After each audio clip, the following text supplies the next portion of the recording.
Welcome to the Dice Tower, a series of video reviews about board and card games. Here are your hosts. Hey there, everybody. I'm Mike DeLisio. I'm Roy Canny. I'm Chris Yee. I'm Z Garcia. And today we're going to be taking a look at Oath. Now, Oath is a game that I think is going to gather a lot of attention because it's coming from the same creative team. Cole Worley, the designer, and Kyle Farron, the artist, and Leader Games, the publisher, and it did Root. And so that was a very popular game, still is. Oath is kind of, it's not connected to that, but it has a similar feel in some ways. We'll talk more about that. I'm going to give a very, very high-level overview. So let's take a look at that. Then we'll come back here and give you our thoughts. Okay, before we get started, I just wanted to point out a couple of things. Number one is that our overviews in these videos are not meant to be comprehensive how to learn the game videos. That's not what these are about. They're just giving you an idea about how the game plays. And the reason why I'm emphasizing that is that Oath is the type of game that is particularly ill-suited to a quick rules overview where you're going to know everything that's going on. It is a game that has a lot of interconnecting parts and some things that are not necessarily seen in a lot of games. And so I'm going to just give you a very, very high level overview of the game just to give you a sense for how it works. All right, so first of all, in a game of Oath, you're going to have a couple of roles at least that are in play. It's somewhat asymmetrical. You're going to have a Chancellor who is currently the Oath Keeper. They're going to start the game as the Oath Keeper, which means that they are the one that is currently fulfilling what the victory condition is in the game. In the case of this, let's just say, for example, that we were playing for the Oath Keeper of Supremacy, which is the player that rules the most sites, okay? And right now, if you were to look at the board state, this would be a warband, which would denote that the purple player, the Chancellor, rules this site. No other sites are ruled right now, so they are the Oath Keeper. Now, it's also important to note that there are different winning conditions in the game. So this is just one of them. This Oath Keeper of Supremacy rules the most sites. You might be playing a game where the Oath Keeper is of the people, where they hold the people's favor, which is a particular banner that is in the game. Or you might be playing with the Oath Keeper of Devotion, where they hold the Darkest Secret, which is a different banner. And if you were playing with either of these two, then the Chancellor would have those at the beginning of the game. You also could be playing as the Oath Keeper of Protection, someone that holds the most relics and banners. These are banners, these are relics. Okay? So there are different potential winning conditions that you can have at the beginning of a game. And like I said, for this example, we were just showing the Oath Keeper of Supremacy ruling the most sites. Okay, so you have the Chancellor, you have Exiles. Exiles could also become citizens. So those are the three main roles in the game: Chancellor, Exile, and Citizen. All right, so for the purposes of what I'm showing to you here, the Chancellor is the purple player right there, and I have one Exile on the board. More than likely you would have multiple Exiles playing, but just for the purposes of this, I'm showing it that way. All right.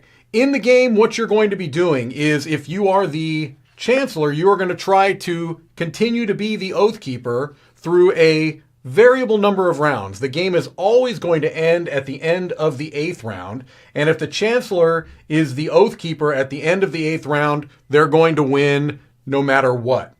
However, at the end of the last 3 rounds, they can also win by rolling this die if they are the Oath Keeper. And so if we were going into this round and you rolled a 6, which I didn't, they would win at that point. At the end of this round, if they rolled a 5 or a 6, they would win. At the end of this round, if they rolled a 3 through 6, they would win. Okay? So it could end even earlier than that if an Exile is able to win as well. All right, so what you're going to be doing on your turn is essentially spending supply, which is kind of an action point system to take different actions. All right? And the actions are listed on everybody's player board, and the actions are the same no matter what the player you are. You might search, and by searching, you're drawing 3 cards from this deck, or from the discard of the area that you're in, and you're going to play one either to your site or to your advisors. Your advisors is basically kind of like your hand of cards, and you can have up to 3. Start the game with 1. You can always, for a free action, play it face up, turn it around, and now you can utilize whatever the particular power of that card might be. And so searching is a way for you to get cards from this world deck either to the site that you're at or to your advisors. An interesting thing about this game, let's say that the Chancellor here was going to search. They would draw 3 cards, and one of them they would choose to play, again, either to their advisors or to their site, and the other 2 get discarded, but they don't get discarded to the site that they're at. They get discarded to the site, to the region to the right. So let's say, for example, that the Chancellor here did a search. They decided they're going to go ahead and play this card here. These 2 cards would get discarded to the provinces, okay? So there are 3 regions in the game: the Cradle, the provinces, and the Hinterland. And within each region, there are a number of different sites. In this case, 2, 3, and 3. Okay, so that's one thing you can do is search. If I were to play that card there, another interesting thing is that I would be able to get a coin from this suit. There are, as you can see here, 7 suits. And now that would be here. It's called favor. There are 2 main currencies in the game. You've got favor and you've got secrets. Okay, so one of the things you can do, as I said, is search, a way to get cards. Another thing you can do is muster, which is to gain more war bands from your supply to your ready area, into your kind of board, okay, to show that they are ready to be deployed. And so the way you would do that is you would take a favor and put it on any empty site at a region that you're at, and you can now take 2 war bands and put them onto your board. That's mustering. To trade, you are going to be either spending favor to get secrets or secrets to get favor. So you're using one resource to gain another resource, which is an interesting kind of mechanic in the game. To recover is what you're trying to do to either get a relic that is at your site or to gain the people's favor, or the people's favor or the darkest secret. And there are ways to do that. I'm not going to get into, again, any real detail about that, but it tells you on the sites what you would need to pay to gain one of these relics, which would give you a power for the rest of the game, unless it's taken from you, or to take one of these banners. All right? I'm going to save campaign. Traveling is exactly what it sounds like. You're moving either from region to region or to sites within your region, and the cost in supply is listed on each of these regions. So in the Cradle, if I wanted to go from the ancient city here to this site, which I would then flip over to determine what it is, then that's going to cost me 1 supply. If I want to move from the Cradle to the provinces, it's 2 supply. From the Cradle to the Hinterland is 4 supply. In the provinces, no matter where you're moving, it's going to be 2, although some cards will affect that, but generally speaking, it'll be 2. And the Hinterland's the hardest to move in. It takes 4 to move to the Cradle, 2 to move to the provinces, and 3 to move within the Hinterland. Okay, so that's traveling.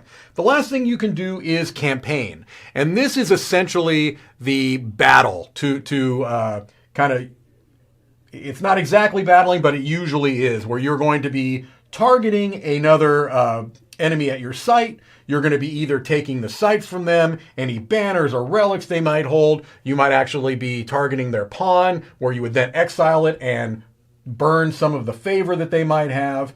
It's a pretty involved system that involves dice, okay, where basically you are going to be gathering up a certain number of attack dice that you will roll, and then the defender is going to have a certain number of defense dice that they're going to roll, and depending upon the symbols, that's going to determine who is the winner of the battle. And in this case, just quickly, these filled in swords are worth 1 success or 1 hit. These are worth half each, so 2 of those would be 1. This would be 3 successes versus 3 defenses. In this case, the attacker would lose unless they burned one of their war bands to add to the attack, basically, okay? So that's campaigning, and that's basically where you're going to be taking things from other players. There are also minor actions that you can do, such as turning over these cards, using action cards. Sometimes they're going to have a cost involved, sometimes they will not.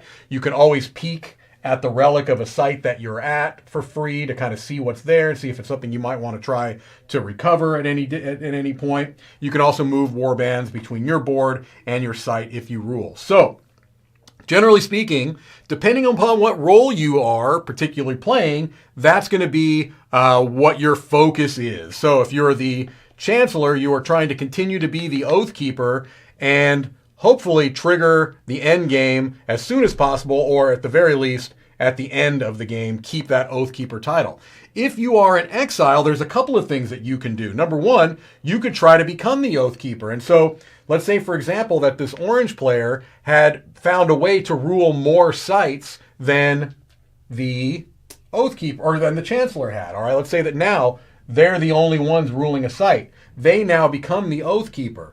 And at the beginning of their next turn, which is the wake phase, they would flip this over, and that would make them a usurper. And if they can make it all the way around to their beginning of their next turn, they immediately win the game. And so that's one of the main ways that an Exile can win. One of the other ways they can win is through fulfilling a vision. And now, I kept these cards out, but seated within this world deck at the beginning of the game in a particular fashion are these secrets cards, okay? And these are basically all of the winning conditions that we talked about here at the beginning of the video, the different ways you can win the game.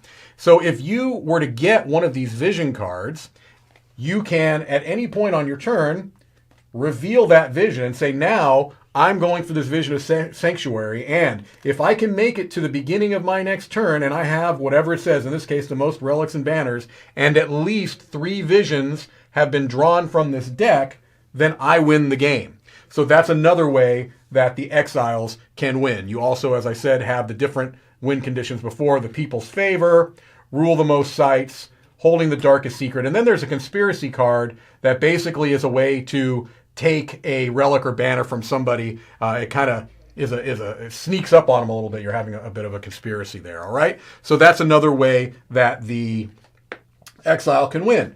Also, the Chancellor, if they choose to, might offer citizenship to an Exile. And this is a way that you can have a bit of a somewhat of an alliance between the Chancellor and one or more former Exiles.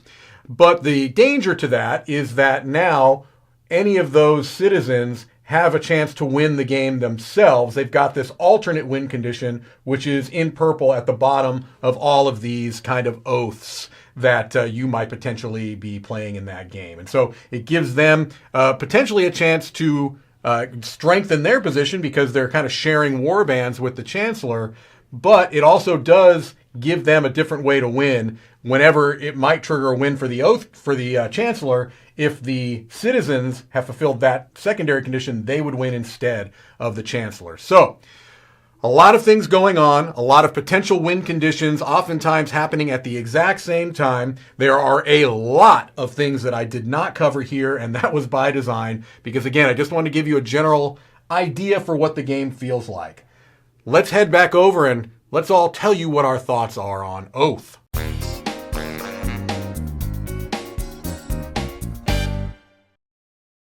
Playmat, I think, is very nice. Now, it's a little large, and that could be an issue for a table space, but I really feel like it's a beautiful looking game. What are your thoughts? I love the aesthetics of leader games in general. Like, I love the components, and like they just have like this whimsy about them, I guess, with their fantastical worlds and things like that. All the different games that they put out, and I don't know, were the tokens and things like that part of upgrade kits, or is that standard? That's a good question. I believe that what we have is the Kickstarter Deluxe Edition, so I think the main difference there is going to be the metal coins and are the books the same, the resin secrets. I think that's the main difference. Okay. Yeah, all of that stuff looks great. I think it all looks great, and it adds to the feel of the game, and the fact that like it's standard for this game to come with a playmat inside the box, so that looks really great too. And just the art's really awesome across all the cards. Which is great because there's a lot of cards that go on to the mat, and then sometimes you need to pick them up and stuff. So that's nicer than trying to pick it up off a cardboard board.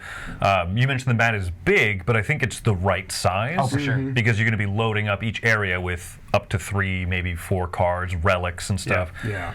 I think the production's fantastic. Oh, for sure. I'm going to go as far as I think that some of us kind of agreed that, like, if this game didn't look like this, it wouldn't even have been on my radar. Yeah. If it was a very serious, Dark Ages kingdom fighting for succession, Right. maybe, but the look of this is presentable. It makes it fun, more fun than I think it otherwise would be. Yeah, I agree with you guys. I think whimsical nails it right there. So the only thing I thought could be a little problematic is just because of the very nature of the way the game is presented. If you are the player sitting upside down to the board, that's a ton of upside down text for you. Okay, be aware of that, because it is all sort of set to be viewed from the one angle. I know a lot of board games are like that, but you're normally not reading that much. It's like, oh, that city name is upside down to me, but I know it says Paris. In this one, much of the content is on on a central table. In fact, in front of you have a couple of cards, 3 cards. So prioritize new players to be the ones facing this, correctly. Just word to the wise there, because there's a lot going on in it. And we should probably talk about that very thing. I mean, Mike did emphasize this is just an overview several times for a very good reason. Yeah. Right. This is a complex game. It is, and one of the things that brings up is the system that they have implemented, a potential system they've implemented to teach new players. And it's basically a card-based tutorial where they'll walk 4 players through a couple of rounds of the game, okay? They seed very specific cards in what they call packets, packet A, packet B, and when you're going through the first time setup, it does a really fantastic job of teaching you how not only to set up the game, but how to go through the major aspects of the game, through all of the actions that you take. And it does it in such a way that each player kind of has something that they're better at. One player is more of the economic player, one player has more of the military kind of strength. And I think it does a very, very good job of that. Myself and Roy and Chris played that way. You did not. Right. We'll talk about that. So I played the following game to that one as the one where I first jumped in and played without that system. Yes. Right. Yep. So it's slightly different sort of introductory, situations. Yeah. What did you guys think of the tutorial system? I thought that it was pretty interesting overall. I mean, of course, you're just reading the book and going through, but it helps you grasp like the concepts of the game, especially since there's so much going on in it. But it does like pigeonhole you into a certain strategy. But that's not bad for your first game, like learning. You definitely shouldn't be thinking about your strategy that first game out. You really shouldn't. I agree. Do not, don't go into it that way. This is definitely a game you're going to play. You'll play just once, just to kind of grok it. Oh, right. But I do think it gives you those like training wheels, but then like once it's there, it's like you're on this path, a little bit on rails, but it takes those training wheels off and it's like, okay. I think it kind of sets it up at a decent point to where almost any player kind of has a little bit of opportunity to do what their goal is, or at least push towards bettering that goal. Yeah, I don't know if certain people are going to win here or there, or if it's probably pretty balanced, and depending on the player group and who's stopping who and how tricksy they are about revealing their hand on what they're going after. Of course, you play it one time, you're going to know what each player is going after. Of course. Yeah. But yeah, it was definitely interesting, and I thought that was a great way to like introduce the game to people that hadn't played it before. I really liked it too, because not only I was I'm playing Orange, for example, and then the way that tutorial setup is, Orange is set up for fighting, doing a lot of fighting, trying to win that way. But you see another player who's set up for more of an economic kind of building up more of the secrets to get money, to get secrets, Yeah. And so you see various paths, right. And it's easy to grasp, next time I play, I don't have to just feel like all I know is the war path. I see how the other players are playing, and you get a lot of that just from that tutorial. And that's a really good system for it. Now, you didn't get to play with the tutorial. Right, kind of piggybacking on that, if you are simply taught the game without that tutorial, here are the rules, here are the things you can do, then you don't get to see paths that they suggest and or work. Yeah. So you can easily run into trouble because this is one of those games, it's a heavy game, it's got a lot of interconnected parts, where you could do something that is particularly hindering.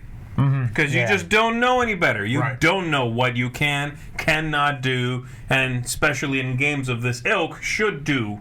They allow you to make really dumb mistakes, I guess is what I'm saying. Yes. The game does not tell you, I mean, they might in the rule book, but that's, again, where I'm coming at it from, is just being taught the game.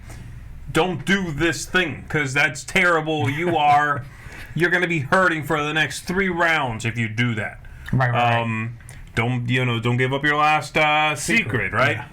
Because then you don't have a great way to make money. You're gonna need money, so you can learn it, and I did, and it was fine. Just sort of being taught the game without going through that system. But you don't then see 3 or 4 sort of ideas that are the general. What they are suggesting. Well, here's what you could do. You could do it this way. You could do this. You could do that.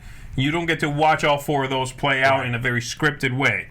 So I do recommend that you go with that system. It's built in there. Why not do it? The problem then is, great, you did it, and now you want to do it again with a new group, and we run into a problem with that. Yeah, and that's kind of leads into this next thing, is that if you either do it that way, where you've already played it once, and we actually played with a different copy of the game from the one that we played to the one that you played. Right. But even if you didn't, even if you did exactly what you said, it's not terribly clear to me if you choose to play the game without using that system, right? And you've got those rule books. There's 2 rule books, which also was the case in Brute, where you had a playbook, which was written in a more kind of a conversational, what you're used to reading when you read like a Euro rules, and then the law of Oath, which is more of like the war game type of like 4.3.1. Right.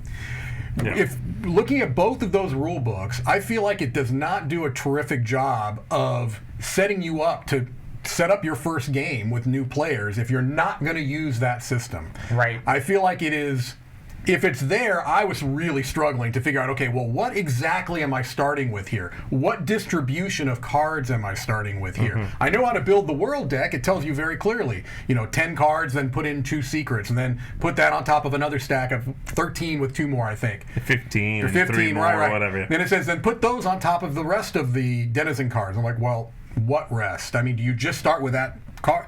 Maybe I should just assume if it doesn't tell you, then do exactly what it says. But it's like 140 there's cards. So many cards that are definitely not being used, right? Yeah, so we figured that definitely wasn't it. Right. And just sort of, I mean, you and I spent a long time. It was ridiculous. Trying like to we were figure watching out, you guys try to figure this out, and I'm like, are we gonna play this how game? do we just start? Like, if I buy this secondhand, or just I look at this, learn how to play, and I go, not interested. Let me just open these. How do I set up this game to start? That definitely seems like we either missed it or should have been clearer. Right. Yeah, I agree. So once you find your way into the game, right, whether you've been able to go through that tutorial system or not, how do you feel about the actual mechanics of the game? I mean, I feel personally that it has maybe fewer kind of shorthand hallmarks that you can kind of grasp towards, things that you're used to seeing in this type of a game. It's like, okay, it doesn't feel like a Euro game. It doesn't really feel like an Ameritrash game. It feels like its own thing. And so that's part of what I kind of struggled with, is that I didn't have a lot of things that I was like, oh, well, this is like that game. This is like that game. It felt very different to me. How did your experience play out the first couple of times maybe you played it the first time? I don't think it was too bad for me. I felt like the stock was very much like things we've seen before, because the majority of the things is action points. You have these stock that you're spending, and you have all these different types of actions you can do. The interesting thing was the dynamic of how searching decks and putting cards out and figuring out which cards are actually good, because when you're first starting the game's so complex, you're like, I have no clue what this means. And then there's these money piles, and it's like, okay, if I play this, and it's like knowing the right one to play, so that way you don't run the money pile out, you're going to continue to use a whole bunch because you need to be able to gain those resources. There's a lot of mechanics in this, and on top of all of that, the win conditions are extremely variable as well. It's like insanely huge. So there's lots of cool mechanics and all of that stuff, and trying to figure out how to set yourself up to be able to do those win conditions. The mechanics are fun. There's a lot of different stuff going on, but it's kind of all over the place with everything in it. And that's one of the things that's very interesting about the game too, is like the complexity of trying to put all of those interesting mechanics together. It's like, Well, they're okay, trying to secrets. do so much. Right. I mean, They're that list trying of to give actions you- is huge, right? They're trying to give you a world that is thematic and encompassing and sort of draws you into its political intrigue. Right. And I think it does a pretty good job of that, I'll say, even with artwork that seems very whimsical and doesn't seem to tie very well to the trappings as they're saying them. If I was just hearing the story Right. without looking at this artwork, this isn't what I would picture. Right. Now, again, I know that, if you know Root, and let's be honest, okay? I don't know that there's a lot of people out there who are getting Oath and don't already know Root, have played and know Root probably pretty well. 100%. That's just the way that's going to go. You Right. know what you're getting into. Right. We're just telling you what you might not be expecting. But the mix, as we're talking about, of like how thematic it attempts to be and sort of world building, and the mechanisms and they're generally obtuse. Yeah. Yeah. Yes. There is a steep barrier of entry to learning because of many of those things. And then also, the thing I was not expecting, I gotta say, is the fact that a lot of the game is not mine. Yeah. Oh, for You sure. know what I mean? Absolutely. This is a game in which they say your group of characters are out in the hinterlands and you are hoping maybe to come and challenge power at the throne and this and that. But it's people you meet in the world and things you interact with in the world are way more prevalent than anything you've got in front of you. I was hoping that more of it would be mine. Sure. Right. It's a You're little not bit of really a- building up a whole lot of a tableau. You're only allowed to have like 3 people. Yeah, so I'm sort of existing in this world, but I'm not bringing a lot mean- with me. I sort of visit places and people along the way. Right. If you control areas, it allows you to Yeah. utilize those cards a little bit more. If you but- roll the cards, you have access to them, whether Right. you're Even if you're not there, right. But Right. yeah, that was it's quirky and it's definitely esoteric and very difficult. Yeah. And I think that speaks to some of the issue that Mike spoke. There's not a shorthand of, and what we mean by that is, if you've played, these 5 games, maybe you'll have a few ideas of the mechanisms at play here in Oath. There's not a lot of comparison, right? You have 3 cards in front of you and that little stock track, how many actions you can take. But a smart player, an experienced player, is also going to be aware of a lot of the stuff in that shared board. Right. Well, I rule this area, so I have access to these 3 cards here that no one else does, and I want to build up I want to virtually extend my tableau into different regions. Right. That's too much to keep track of. It is a lot. For me, at least, and the fact that can then be taken over through conquest, through military action of others, that's no longer part of my tableau. There's a lot of interplay that's really brilliant, but I think obtuse was the word. Right. It's hard to get into, and so I think that this means it's the kind of game that's going to be for people who really want to play this game. Right. This is going to be their game for the next few years. Yeah. And there's a lot of engine building that can be made in that tableau. That's kind of like a shared tableau with all the players that people can have access to if they move their pawn to it or control it. Right. And there's a lot of engine building in there, but the game is so there's so much going on that it's hard to know how to properly play which cards. You're just like, I play this card to just get a coin. Well, that card might not really help. Right. The things that are going on might not help you as much currently. You might just be playing it because you need one more favor.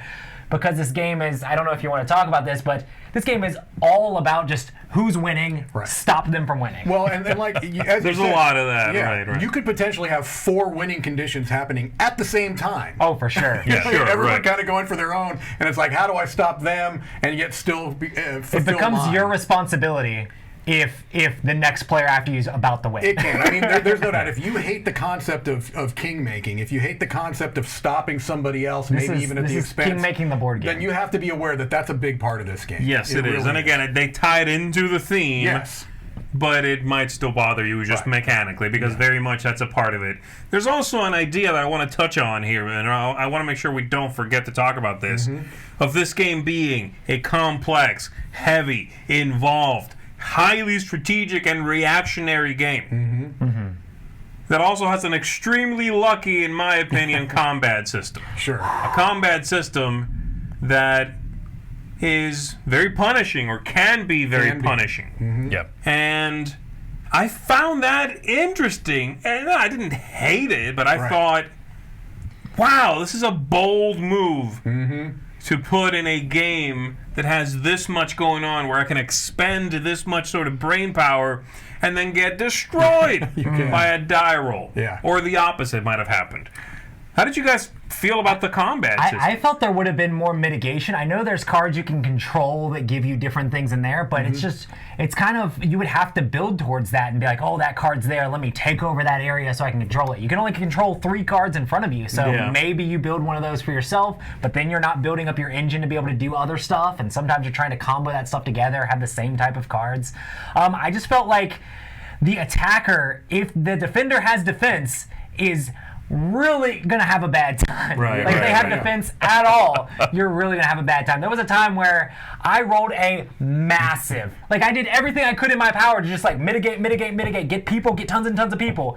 Mike had a few characters, and the fact that there's defense dice that have a ×2 multiplier on it, Mike rolled like almost the perfect roll. So it was close. And I rolled a handful of attack dice and got wiped out.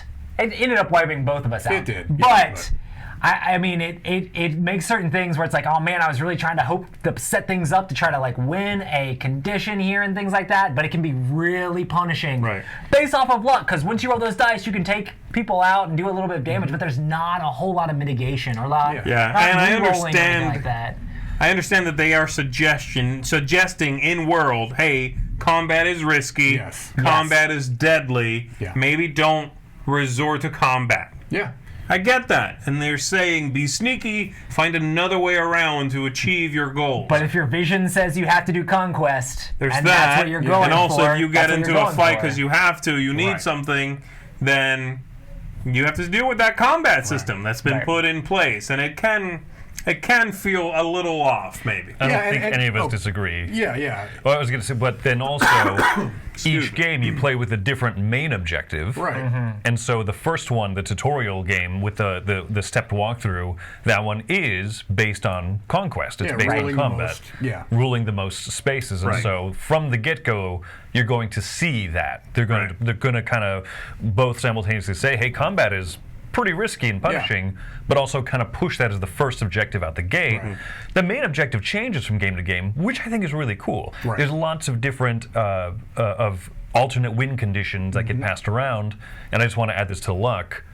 If you draw those, and they happen to work with you and the strategy you've done, that's a good lucky move. And if you draw one and it's not really that lucky, or it doesn't work well with what you're doing, you're just going to discard it, Honestly, or play keep away because you don't want someone else to get it. I felt while playing this game, for the second game we played, when it didn't, like if you go through the tutorial, it sets you up with a vision. When you don't go through the tutorial, you have to find a vision to go for. I mean, there's the main objective depending on which one you're playing with, but without that, it's like, okay, there's the main objective, everybody's going for that sort of, so I need to find a vision. But until you find a vision, and maybe depending on how the turns happen, like you go rounds without finding an actual vision, and you kind of wander a little bit aimlessly. At least that's the way I felt. It's like, what is my objective? What am I doing here? Like, I need to just dig for cards until I at least find a vision to know what I'm working towards.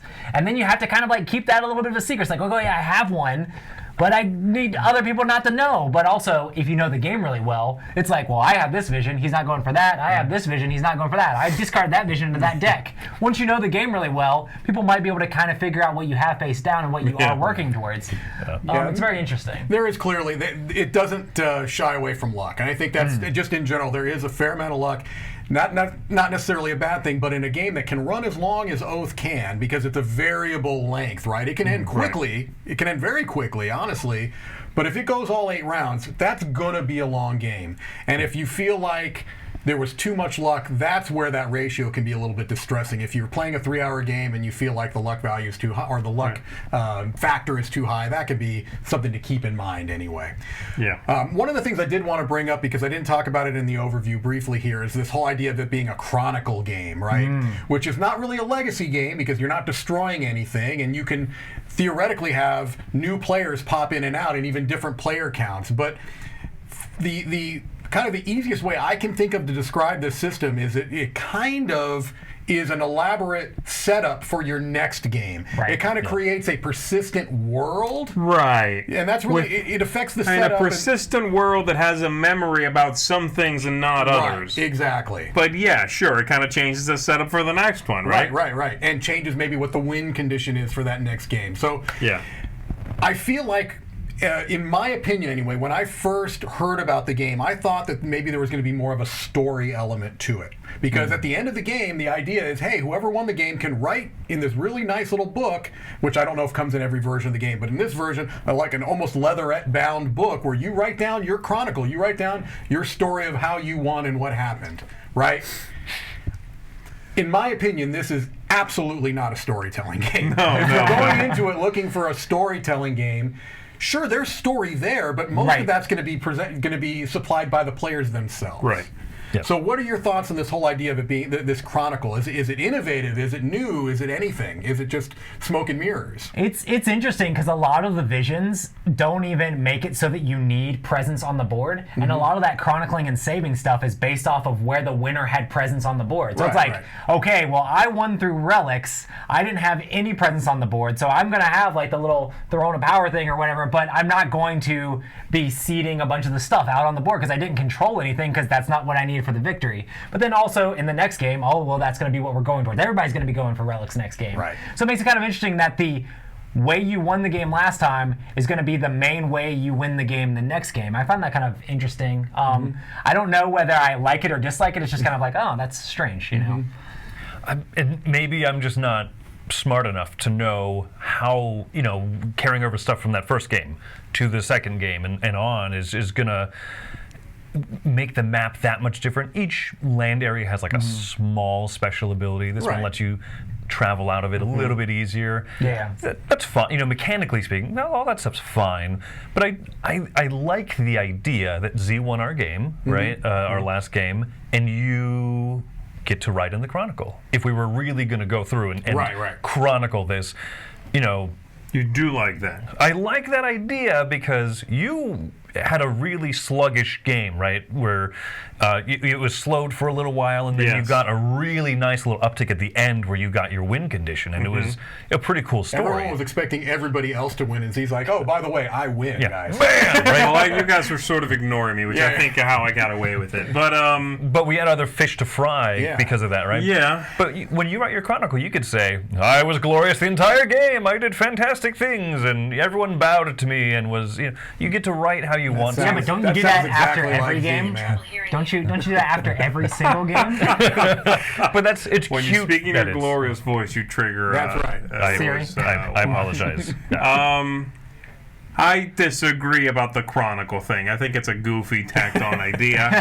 Sure. I do like that the deck of cards, the World Deck, I think it's called, changes based on what's been happening. Right. Yeah. So if I ended up with, cards from this faction, that faction strengthens up. I like that the game has a memory. Cool. Yeah. That it remembers the last time in this world that someone conquered. And now they're at the seat of power, and then people know, how so-and-so took the throne was by doing this. So we shall try that very thing. I like that. Right. I like that a lot. I think writing a little story about what happened is cute at best. It's secondary, but it's cute. Yeah. And some people will be straight up resistant to that, I think, too. And I get it. Yeah, but, I mean, again, I think the Chronicle is a neat idea. I like that idea of sort of, remembering what happened last time and this world pursuing that. But it, again, doubles down on what I think is a big realization for those trying this game out, and that is that this game rewards going narrow and way deep. Oh, for sure. You're going to be playing this game. If you get it, enjoy it, you need to focus on this game. This game requires dedication and work from you. I agree. To learn it, to do well, to develop story and develop the world. So this is not noob friendly whatsoever, and I assume anyone who knows the game even fairly well will destroy people who are new at the game. For sure. Yes. I mean, like, just wreck shop. So that's ultimately one of the big things that I think needs to be said is that the game is, and this is the consensus, by the way, because I did look. I wanted to make sure. Let me see what seems to be the general opinion. And the general opinion that's most prevalent seems to be good, hard to learn. What's going on? Like, this is a tricky one, Yeah.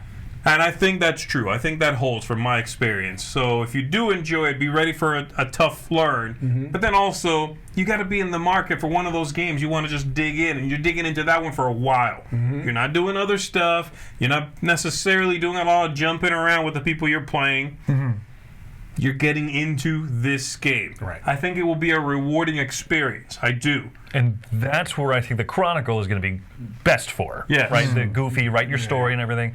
We have a copy of a game, my stepdad's favorite game. We've played it tons of times with him. We keep score on little Post-it notes because it has an awful little, like, there's just a separate little side. But we keep these Post-it notes in that copy of this game that my stepdad loves. And it's kind of fun when we open it up. We pull out these Post-it notes and we see, wow, look at these scores. I remember this game of it. Like, it triggers some memories. That's why I like the concept of that goofy, everyone writes their story when they win. Because for the people that are going to go deep and love this game and will play this game over and over and over again, I think that will have it not only have a mechanical memory of changing a card, but it will create a lasting story memory, whether that's the story of the game or the story of the people at the table. I think that's what it's good for. So, Chris, you were Chronicle before Chronicle was cool, is what you're saying. Absolutely. Nicely done. So, look, we've had a lot to say because there's a lot going on in this game. Right. But let's just kind of give our final wrap-it-up type thoughts. So, Z, what are your thoughts on Oath overall? I think people who want this game are going to like it. Really, and I'm not trying to be pithy, but it's true. If you're pursuing information about this game, it's because you really like Root, and you know Leader Games well as a company, and this is their latest one. Yeah. Right? You're going to like it. I think you're going to like it. But be ready for a game that is challenging to learn, to enjoy, kind of puts up some fronts and makes you work a little bit for it. If you plan on going in, and again, sort of diving in deep, continuing to bring it back, keep the same people around just for ease of play, so you don't have a noob you have to teach again and like destroy, I think you're going to have a good time. I have to balance those people, though, a little bit with people that might just play the game. I'm settling on a 7.5. I like the game. Wow. If you're going in deep, you can kick that up. And in fact, I could see this game becoming many people's favorite game.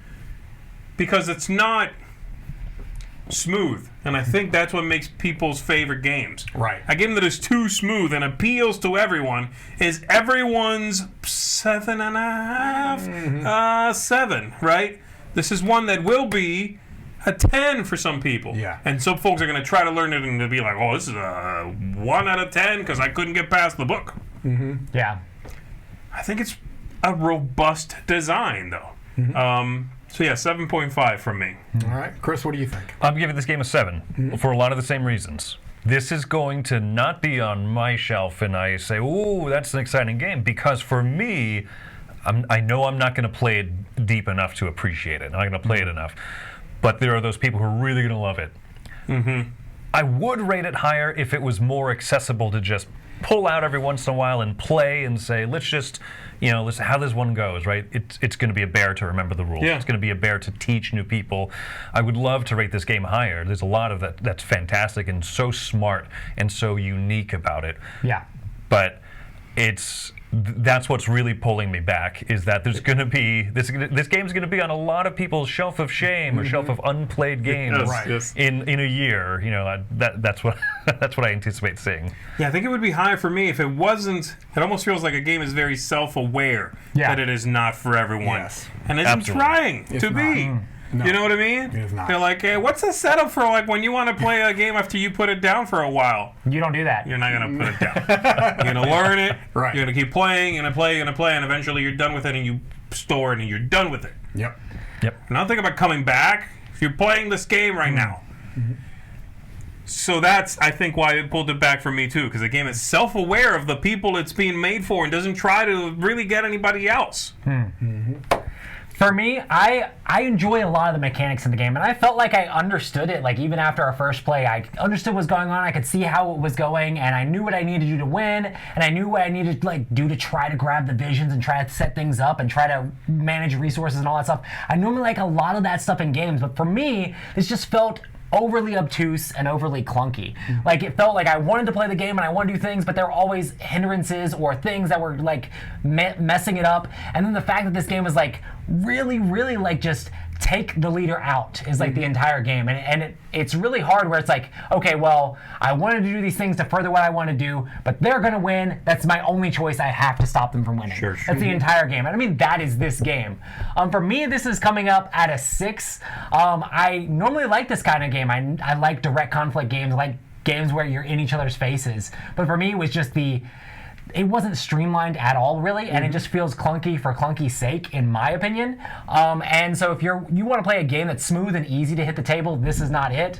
If you want that lifestyle game and you want to go back and back, you're probably going to score this much higher. But for me, I'm just going to have to give it a 6. Yeah, that makes a lot of sense. Perfectly valid. I'm that guy that Z was talking about. I like Root, it's in my top 50. I was very much looking forward to this game. I wanted to like it. I do like it. I'm giving it an 8 out of 10. However, this will never be an easy recommendation for me to give to somebody. It just won't. If someone, am I going to like Oath? I have no idea. Right. I don't know. I almost feel like I'm going to have to refer them to this review every single time somebody asks me, am I going to like Oath? Is it for me? Because I can't say, oh, do you like this game? If you like this game, you'll probably like Oath. It gets back to that whole thing of it's not like other games, so I have a hard time saying whether it's going to be for you or not. It is not easy to pick up. It can be clunky. I agree with you. I think it's very self-aware. It's not trying to be everybody's favorite game. But what I think it does well, it does so well, and I really just appreciate games that surprise me. And this game has surprised me every time I've played it. It's also frustrated the heck out of me, to be honest with you. Yeah. I mean, if any of you had watched me try to set this game up with Z, you'd think I would have given it a 4. Because I got really frustrated. There are aspects of the game that are frustrating. The luck can be frustrating. The obtuse nature of the game can be frustrating. But I feel like the highs that it can provide and the experience that it can provide with players of equal experience, I think that is important, are really, really high. I think it does some very, very innovative and unique things. It's gorgeous. It has table presence. It provides tough love, for it really sure. does, That's kind of the name of the game here. Yeah. And you have to know, as a gamer, if you've enjoyed, you're not going to know if you like the game based on other games that are similar. Right. It's more of the feeling. And I think Tough Love might be a good one for that. Yeah. You know those games that are kind of really hard to get into and they're punishing, and it took you 3 games to like it? Remember that game? If you do, and you did like it, you might like Oath. Yeah, that's a really good way to put it. I think that's similar to how I feel. So I came in with an 8, but I'm not as far off from these other scores as you might think, just because I know that for some people this will not be for them. So, yeah, absolutely. Those people are out there. Exactly. All right, well, that was Oath, everybody, a game that I know a lot of people are interested in. So, until next time, I'm Mike DeLisio. I'm Roy Canning. I'm Chris Yee. I'm Z Garcia. Have fun writing Chronicles.